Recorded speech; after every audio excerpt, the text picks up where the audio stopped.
Hi, I'm Teresa Biko, Head of Business Development for the US at Aevi.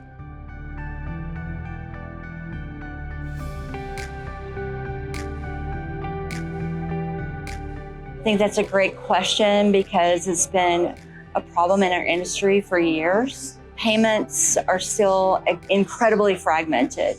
Specific acquirers, hardware, local methods of payment, and regulations.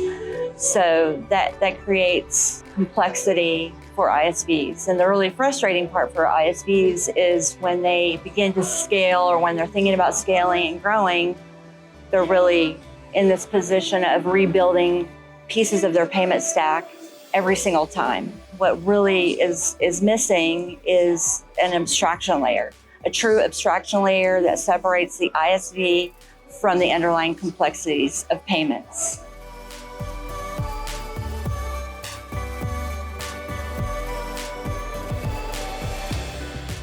The biggest risk is the lack of flexibility, and then that becomes a growth limiter.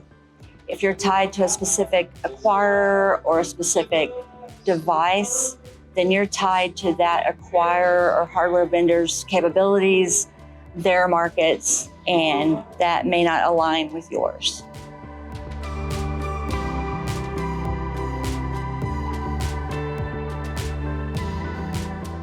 For an ISV to have true open orchestration is creating that abstraction layer that separates the ISV from those underlying complexities of in-person payments.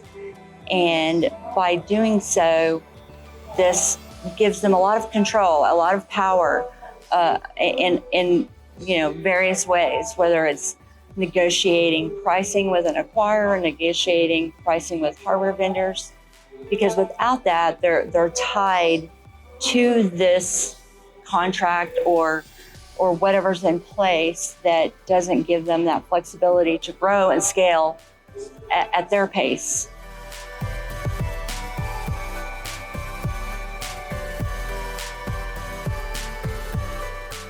I think it's going to fundamentally change the way ISVs look at payments. Today, it's kind of the necessary evil. Tomorrow, it will be their superpower. It will give them strategic advantage. So when they go to scale and to grow, they're going to get into markets much faster and more efficiently, and that is where they will win.